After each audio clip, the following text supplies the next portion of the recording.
शाम ढल रही थी। बेचारी अम्मा घने पेड़ के साए में टेक लगाए बैठी थी। आंसू थमने का नाम नहीं ले रहे थे और सीना हिचकियों से हिल रहा था। जख्मी हाथ पर पट्टी बंधी थी जहां हड्डी टूट गई थी और दिल अपनी ही औलाद के जख्मों से चूर थी।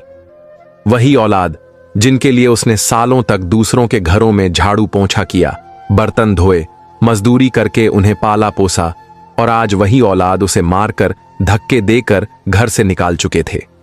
जुल्म इतना कि उनके हाथ की हड्डी तक तोड़ डाली। अम्मा दर्द से कराहती, अकेली और बेबस उस पेड़ के नीचे बैठी थीं कि तभी अचानक झाड़ियों के पीछे से किसी जानवर की कराह सुनाई दी। अम्मा चौकन्नी हो गईं। उसने कांपते हाथों से लाठी उठाई और सहमते कदमों से आगे बढ़ी। देखा तो एक शेरनी जख्मी हालत में पड़ी थी, जिस्म पर ताजा घाव और आंखों में बेबसी। उसने अभी अभी एक नन्हे बच्चे को जन्म दिया था। तकलीफा इतनी थी कि चंद सांसों के बाद उसने दम तोड़ दिया। यह मंजर देखकर हलीमा बीबी का दिल पिघल गया। वो डरते डरते आगे बढ़ी और उस मासूम शेर के बच्चे को गोद में उठा लिया, सीने से लगाया और नम आंखों से बोली, तुम भी मेरी तरह तन्हा हो गए हो, घबराओ मत, मैं तुम्हारा ख्याल रखूंगी। लाठी के सहारे अम्मा नदी किनारे पहुंची, खुद पानी पिया और बच्चे को भी पिलाया। भूख की शिद्दत दोनों के चेहरे पर साफ झलक रही थी, मगर हौसला अब भी जिंदा था। चलते चलते वह जंगल की गहराई में पहुंची तो कुछ देर बाद एक छोटी साधारण सी झोपड़ी नजर आई। जंगल के बीच यह झोपड़ी देखकर वह चौंक गई। धीरे से दरवाजे पर दस्तक दी। चंद लम्हों बाद एक अल्लाह वाले बुजुर्ग बाहर आए। उनके चेहरे पर इबादत का नूर छलक रहा था। उन्होंने नरमी से पूछा, कौन हो बीबी, क्या मदद चाहिए तुम्हें? हलीमा बीबी ने थकी हुई आवाज में कहा, मैं तन्हा हूं, मेरा कोई नहीं रहा, ये शेर का बच्चा भी अकेला है, हमें पनाह चाहिए। बुजुर्ग ने मुस्कुराकर कहा, अल्लाह के घर में कोई तन्हा नहीं होता, अंदर आ जाओ। झोपड़ी में दाखिल होकर अम्मा बैठ गई। कुछ देर बाद बुजुर्ग एक प्याला दूध लाए। हलीमा बीबी ने आधा दूध खुद पिया, आधा बच्चे को पिला दिया और आंखें बंद करके दिल से शुक्र अदा किया। बुजुर्ग पास बैठे और हमदर्दी से पूछने लगे, बीबी यह हाथ कैसे टूटा? तुम यहां जंगल में क्यों भटक रही हो? इतना सुनते ही हलीमा बीबी की आंखों से आंसू बह निकले। वो बोली, मेरे साथ जुल्म हुआ है और यह जुल्म किसी अजनबी ने नहीं, मेरी अपनी औलाद ने किया है। बुजुर्ग का चेहरा सहानुभूति से भर गया। बताओ बीबी, तुम्हारी कहानी क्या है? उसने कहना शुरू किया, मेरा नाम हलीमा है, शादी को 15 बरस हुए थे, मगर मेरी गोद खाली रही। मेरा शौहर मुझे बेहद चाहता था। हम दोनों की जिंदगी खुशहाल थी, मगर औलाद की कमी हमें हर पल चुभती रही। औलाद की तलाश में हमने हकीमों दवाइयों से लेकर दुआओं तक सब कुछ आजमा लिया, लेकिन किस्मत खामोश रही। फिर एक दिन अचानक उसे दिल का दौरा पड़ा और वह मुझे अकेला छोड़कर चला गया। मेरी जिंदगी जैसे बिखर गई। एक रोज मैं भैंसों के लिए घास काटने खेतों की तरफ गई। उस दिन मैं निस्बतन सुनसान जगह पर पहुंची थी कि अचानक झाड़ियों के पीछे से किसी बच्चे के रोने की आवाज आई। मैं चौंक कर आगे बढ़ी। झाड़ियों के बीच 2 नन्हे मासूम बच्चे पड़े थे, एक लड़का और एक लड़की। दोनों जोर जोर से रो रहे थे। यह मंजर देखकर मेरा दिल कांप गया। मैंने इधर उधर देखा, आवाज लगाई, मगर पूरा खेत सुनसान था। कोई इंसान वहां नजर नहीं आया। मैंने दोनों बच्चों को गोद में उठा लिया। मेरे दिल में ममता की लहर दौड़ गई। घर लौटकर मैंने भैंसों का दूध निकाला और दोनों को पिलाया। वह भूखे थे, दूध पीते ही चैन से खामोश हो गए और मेरी गोद में सो गए। मेरी आंखों से आंसू बह निकले। लगा जैसे अल्लाह ने मुझे एक नई उम्मीद बख्श दी हो। मैंने दोनों बच्चों को अपनी औलाद की तरह पालना शुरू किया। गांव वाले तरह तरह के ताने कसते, कहते, किसके बच्चे उठा लाई हो? लेकिन मैंने सबको साफ कह दिया, ये मेरे ही बच्चे हैं। कोई यह ना कहे कि ये मुझे मिले थे। मैंने उनकी परवरिश में कभी कमी नहीं आने दी। एक दिन मेरा बेटा, जो 5 साल का था, शदीद बीमार पड़ गया। मैंने हर मुमकिन इलाज कराया, मगर वह ठीक ना हुआ। किसी ने मशवरा दिया कि शहर के बड़े हकीम के पास ले जाओ, लेकिन उसका इलाज बहुत महंगा था।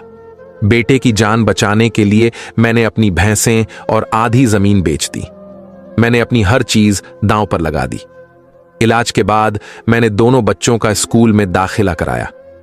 वह पढ़ने जाते और मैं दिन रात उनकी तरक्की की दुआएं करती।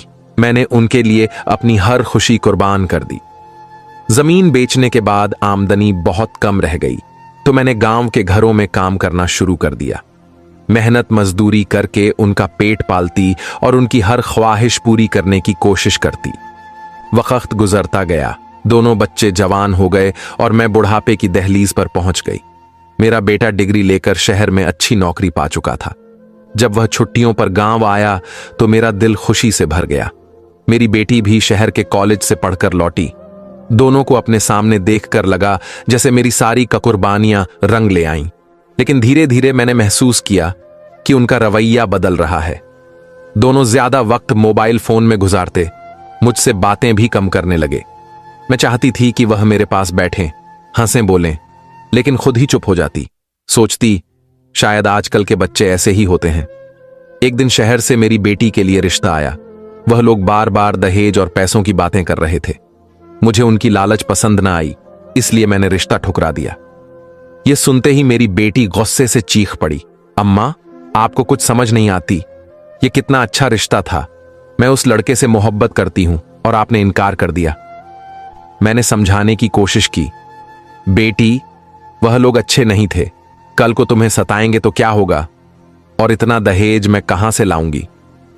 लेकिन मेरी बेटी ने एक न सुनी और गुस्से में घर छोड़कर चली गई। उसके रवैये से मेरा दिल टूट गया। कुछ दिन बाद मेरा बेटा हिचकिचाते हुए बोला, अम्मा, ऑफिस में एक लड़की आती है। मैं उससे मोहब्बत करता हूं और शादी करना चाहता हूं, मगर उनकी शर्त है कि मैं उनके घर ही रहूं। शायद मैं गांव वापस ना आ सकूं। मैंने नम आंखों से बेटे की तरफ देखा और कहा, बेटा, ऐसा मत करो, मुझे छोड़कर मत जाओ। मैं यहां अकेली कैसे रहूंगी? उसने नजरें झुका लीं और धीरे से बोला, अम्मा, आपके पास निम्रा तो है ना? मैंने थकी हुई आवाज में कहा, निम्रा और मैं दोनों अकेली औरतें हैं। ऐसे में हमारा गुजारा कैसे होगा? मेरा बेटा चुप हो गया, टालता रहा और फिर शहर लौट गया। कई महीने गुजर गए। जब वह लौटा तो उसके साथ उसकी बीवी भी थी। यह मंजर देखकर मेरा दिल जैसे टूट गया। मैंने बेटे की शादी के लिए कितने सपने संजोए थे। खैर, आते ही उसने सीधा कहा, हमने शादी कर ली है। मैं सकते में आ गई, मुझे बताया तक नहीं। मेरे लब बंद हो गए, मैं बस खामोश रह गई। उसके बाद निम्रा का रवैया भी बदल गया। उस रिश्ते के इनकार के बाद वह मुझसे बेरुखी से पेश आने लगी और रही सही कसर मेरी बहू ने पूरी कर दी। वह अमीर घराने से आई थी और मेरे वजूद को बोझ समझती थी।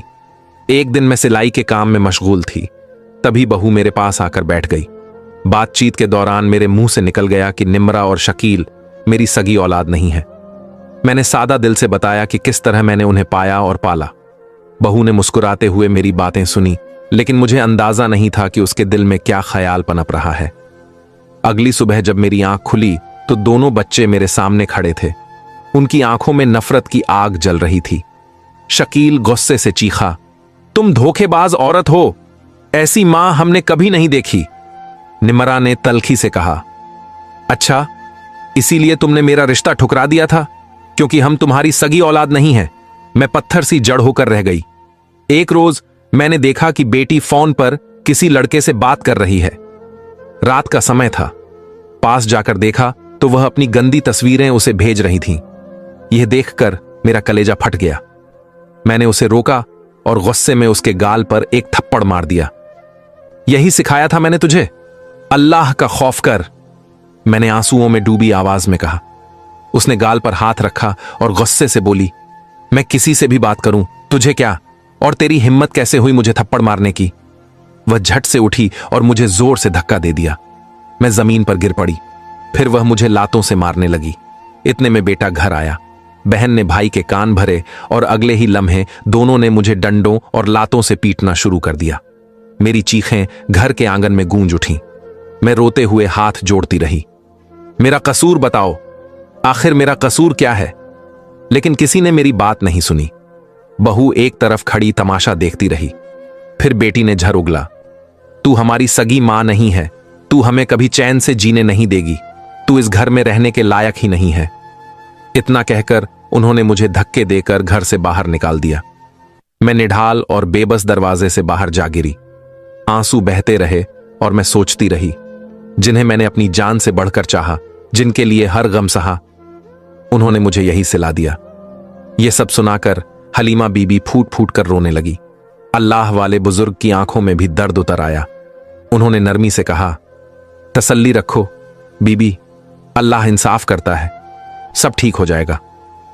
शेर का मासूम बच्चा खामोशी से हलीमा बीबी को देख रहा था, जैसे हर बात अपने नन्हे दिल में उतार रहा हो। बुजुर्ग ने स्नेह से कहा, यह झोपड़ी तुम्हारी है, यह मेरी बकरी है, इससे दूध ले लिया करना। यहीं रहो और हिम्मत रखो। मैं अल्लाह की राह में सफर करता हूं, लेकिन कभी कभी यहां आता रहूंगा। यह कहकर वह वहां से रवाना हो गए। हलीमा बीबी उस नन्हे शेर के बच्चे के साथ झोपड़ी में रहने लगी। वह अल्लाह की इबादत करती और ज्यादा वक्त उस मासूम के साथ गुजारती, उससे बातें करती, अपने दुख बांटती। वह बच्चा जैसे उसकी हर बात समझता, कभी सिर हिलाकर जवाब देता, कभी उसकी गोद में सिमट जाता। उधर शकील और निमरा को यकीन था कि उन्होंने एक धोखेबाज औरत को सबक सिखा दिया है। शकील की बीवी उनके दिलों में और जहर घोलती रही। वह कहती, तुम्हारी मां ने खुद कहा है कि तुम उसकी औलाद नहीं, उसने तुम्हें कहीं से चुरा कर लाया था। असल में तुम बड़े खानदान से ताल्लुक रखते हो, चाहो तो गांव वालों से पूछ लो। शकील बेचैन हो उठा और गांव के एक बुजुर्ग आदमी के पास पहुंचा। अंकल, सच बताइए, क्या हम उस औरत की सगी औलाद हैं? उसने बेचैनी से पूछा। आदमी ने आहिस्ता से कहा, नहीं बेटे, असल बात तो यह है कि। लेकिन शकील ने उसकी बात काट दी। बस मुझे इतना ही सुनना था। और बिना सच पूरा सुने वह गुस्से में घर लौट आया। निमरा को भी अपने रिश्ते के इनकार का दुख चैन से बैठने नहीं देता था। अम्मा को घर से निकाल देने के बाद दोनों ने सोचा कि अब उनकी जिंदगी पुरसुकून हो जाएगी, लेकिन असलियत यह थी कि उनके दिल अब सच से खाली और घमंड से भरते जा रहे थे। शकील ने जल्द ही निमरा की शादी एक पंचर बनाने वाले मजदूर से कर दी और उसे रुखसत कर दिया। अब घर में वह और उसकी बीवी शाजिया अकेले रहने लगे। खेतों की आमदनी कुछ बेहतर हो गई। शकील ने थोड़ी और जमीन भी खरीद ली। धीरे धीरे उनका गुजर बसर बेहतर होने लगा। लेकिन शाजिया, जिसने एक मां के दिल को तोड़ा था और औलाद को उसकी ही हाथों से बेदखल करवाया था, यह नहीं जानती थी कि अल्लाह की पकड़ से कोई बच नहीं सकता। एक रात जब वह गहरी नींद में थी, उसने ख्वाब में हलीमा बीबी को देखा। उनके चेहरे पर आंसू थे, आवाज बेहद दर्दनाक थी। शाजिया, याद रखना, तुम्हारा अंजाम इबरतनाक होगा, तुम भी औलाद के दुख का दर्द छकोगी। शाजिया हड़बड़ाकर जाग उठी। चेहरा पसीने से भीग गया, दिल तेजी से धड़क रहा था। वह बेहद सहमी हुई थी, लेकिन खुद को तसल्ली देने लगी कि यह सिर्फ एक ख्वाब है। 5 साल गुजर गए, लेकिन शकील और शाजिया की कोई औलाद न हुई। शाजिया दिन रात तड़पती और रोकर कहती, या अल्लाह, मुझे औलाद की नेमत अता कर। आखिरकार अल्लाह ने रहमत की और शाजिया उम्मीद से हो गई। यह खबर सुनकर दोनों की दुनिया बदल गई। मन्नतों और दुआओं के बाद मां बनने की खुशी ने उनके घर को रोशन कर दिया। वक्त गुजरा और अल्लाह ने उन्हें एक बेटे से नवाजा। शकील खुशी से झूम उठा। पूरे गांव में मिठाइयां बांटी गईं। शाजिया भी बेहद खुश थी, लेकिन उसके दिल के अंदर कहीं एक अजीब सा डर बैठ गया था। अक्सर रातों को वह डरावने ख्वाब देखती। हलीमा बीबी का रोता हुआ चेहरा उसके सामने आ जाता। वह सहमी हुई जाग जाती और अपने बच्चे को सीने से लगाकर कांपती रहती। उधर हलीमा बीबी झोपड़ी में बैठी कुरान ए मजीद की तिलावत कर रही थीं। उनका शेर बहुत देर से बाहर गया हुआ था। वह तिलावत करते करते बार बार दरवाजे की ओर देखती। दिल में हल्की सी बेचैनी थी। अचानक झोपड़ी का दरवाजा जोर से खुला। शेर अंदर दाखिल हुआ। उसके मुंह में कंबल में लिपटा हुआ एक नन्हा सा बच्चा था। उसने बड़ी नरमी से वह बच्चा हलीमा बीबी की झोली में डाल दिया। हलीमा बीबी के हाथ कांप गए। या अल्लाह, ये कहां से ले आए हो? उन्होंने घबरा कर कहा। शेर ने अपनी आंखों से उनकी तरफ देखा और सिर झुका दिया, जैसे कह रहा हो, अब तुम्हारा इंतकाम शुरू हो चुका है। हलीमा बीबी की आंखें भर आईं। वह पहचान गईं कि यह वही शेर है जिसे उन्होंने अपने हाथों से पाला था। उसकी आंखों में जैसे उनका पूरा दुख उतर आया था। उधर गांव में हंगामा मचा हुआ था। शकील और शाजिया पागलों की तरह इधर उधर भाग रहे थे। उनका हाल बेहाल था। दरअसल वह अपने बीमार बच्चे को हकीम के पास ले जा रहे थे कि अचानक जंगल के रास्ते में एक शेर ने हमला कर दिया। अगले ही पल शेर उनके बच्चे को उठाकर जंगल की तरफ दौड़ गया। खबर पूरे गांव में फैल गई। लोग जमा हो गए और अफसोस भरे लहजे में कहने लगे, ये मां के साथ किए गए जुल्म की सजा मिली है। शकील गुस्से और दर्द से चिल्लाया, किस मां की बात कर रहे हो? वह औरत जिसने हमें अगवा किया था। यह सुनकर गांव वाले सकते में रह गए। तभी एक बुजुर्ग औरत आगे बढ़ी, बेटे, वह औरत जिसने तुम्हें अपना खून पसीना बहाकर पाला, जवान किया, तुमने उसी मां को घर से निकाल दिया। हकीकत यह है कि तुम दोनों को किसी ने खेतों में मरने के लिए छोड़ दिया था, लेकिन हलीमा बीबी ने तुम्हें उठाकर अपने घर लाया और अपनी औलाद से भी ज्यादा मोहब्बत से पाला। और तुम जैसे नाशुक्रे बेटों के लिए यही सजा काबिल इबरत है। गांव की उस बुजुर्ग औरत की बात सुनकर शकील का चेहरा सफेद पड़ गया। उसका दिल जैसे बैठ गया। यादों के दरवाजे खुलने लगे। वो लम्हे जब हलीमा बीबी ने उसके लिए भैंसें बेच दी थीं, जब खुद भूखी रहकर भी उसे खाना खिलाया था, जब उसके हर दुख सुख में दीवार बनकर खड़ी रही थीं। मगर अब बहुत देर हो चुकी थी। शकील और शाजिया पागलों की तरह जंगल की तरफ भागे। जगह जगह लोगों से पूछते, शेर के पैरों के निशान देखते, ऊंची आवाजों में पुकारते। शाजिया रोते रोते बेहाल थी, या अल्लाह, मेरा बच्चा वापस कर दे। उधर झोपड़ी में हलीमा बीबी उस मासूम को सीने से लगाए बैठी थीं। उनकी आंखों से आंसू गिर रहे थे, मगर चेहरा सुकून से भर गया था। उन्होंने कांपते होंठों से कहा, या अल्लाह, तू गवाह है, मैंने इन बच्चों को औलाद समझकर पाला, मगर उन्होंने मुझे ठुकरा दिया। अब इस मासूम के मुकद्दर का फैसला तेरे हाथ में है। शेर उनके पास बैठा था। उसकी आंखों में गुस्सा भी था और मोहब्बत भी। वह मानो उनकी चौकीदारी कर रहा हो। अगली सुबह गांव वाले जंगल की ओर जमा हुए। सबके दिलों में खौफ और हैरत थी। तभी दूर से शकील और शाजिया दिखाई दिए। उनके कपड़े फटे हुए थे, चेहरे पर धूल और आंखों में जागी हुई रातों की थकान साफ झलक रही थी। दोनों झोपड़ी तक पहुंचे। दरवाजे के सामने शेर खड़ा था। उसके पंजों से जमीन पर गहरी लकीरें बनी हुई थीं। शकील ने डरते डरते पुकारा, अम्मा, अम्मा, दरवाजा खोल दीजिए। शेर ने जोर से दहाड़ लगाई, जैसे कह रहा हो, पास मत आना। दोनों सहम कर पीछे हट गए। शकील ने कांपती आवाज में फिर कहा, अम्मा, दरवाजा खोल दीजिए, वरना यह शेर हमें मार डालेगा। अंदर से हलीमा बीबी की थकी हुई मगर पुरसुकून आवाज आई, अम्मा नहीं, मुझे अम्मा कहने का हक तुम दोनों ने खो दिया। यह सुनकर शकील फूट फूट कर रो पड़ा। अम्मा, मुझे माफ कर दीजिए। मैंने आपकी मोहब्बत को धोखा समझा, आपकी कुर्बानियों को झूठ कहा। मुझे एक बार अपना बेटा मान लीजिए, वरना मैं जीते जी मर जाऊंगा। हलीमा बीबी का दिल कांप उठा, लेकिन अगले ही लम्हे उनकी आंखों के सामने वो मंजर घूम गया जब इन्हीं हाथों ने उन्हें धक्के देकर घर से निकाला था। उनकी आंखें भीग गईं। आखिरकार उन्होंने दरवाजा खोल दिया। शकील उनके कदमों में गिर पड़ा। शाजिया भी बच्चे के लिए हाथ फैलाकर गिड़गिड़ाने लगी। हलीमा बीबी ने बच्चे को धीरे से शाजिया की गोद में रखा, फिर शकील और निमरा दोनों को सीने से लगा लिया।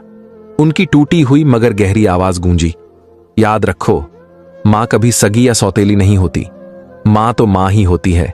मैंने तुम्हें अपनी जान से बढ़कर चाहा है। औलाद का रिश्ता खून से नहीं, मोहब्बत से बनता है। यह सुनकर वहां मौजूद हर आंख नम हो गई। हलीमा बीबी अपने बच्चों के साथ घर लौटी। शेर भी अब उनके साथ रहने लगा। गांव वाले उसका सम्मान करने लगे, क्योंकि वह किसी को नुकसान नहीं पहुंचाता था। शकील और निम्मरा दिन रात अपनी मां की सेवा करते और शाजिया शर्मसार होकर उनकी खिदमत में लगी रहती। हलीमा बीबी अपने पोते से बेहद मोहब्बत करती थीं, लेकिन एक दिन वह खामोशी से बिना किसी शिकवे शिकायत के अपने खालिक के पास लौट गईं। उनकी मौत की खबर ने पूरे गांव को गम में डुबो दिया। शकील, निम्रा और शाजिया बिलख बिलख कर रोने लगे। हलीमा बीबी को सादगी से दफना दिया गया। लोग कब्र से लौट ही रहे थे कि अचानक वही वफादार शेर धीरे धीरे कब्र की तरफ बढ़ा। उसने अपना सिर मिट्टी पर टिकाया और उसकी आंखों से आंसुओं की धार बह निकली। उसकी दहाड़ दर्द और वफा से लबरेज थी। गांव वाले सांस रोके यह मंजर देखते रहे। कुछ ही पलों बाद शेर ने वहीं कब्र के पास आंखें मूंद लीं और खामोशी से दम तोड़ दिया। गांव वाले फूट फूट कर रो पड़े। उन्होंने शेर को भी हलीमा बीबी की कब्र के पास दफना दिया। उस दिन से गांव के लोग अक्सर कहते हैं, मां को दुख देने वाला कभी चैन नहीं पाता, और जो औलाद मां की मोहब्बत और दुआ से महरूम हो जाए उसका अंजाम हमेशा इबरतनाक होता है। दोस्तों, आपको यह कहानी कैसी लगी? अपने विचार हमें कमेंट में जरूर बताइए। यह कहानी पूरी तरह से मेरी अपनी कल्पना पर आधारित है और सिर्फ मनोरंजन व समाज को सीख देने के मकसद से लिखी गई है। कृपया इसे हकीकत या किसी असली घटना से जुड़ा न समझें। आपका प्यार और फीडबैक के लिए शुक्रिया।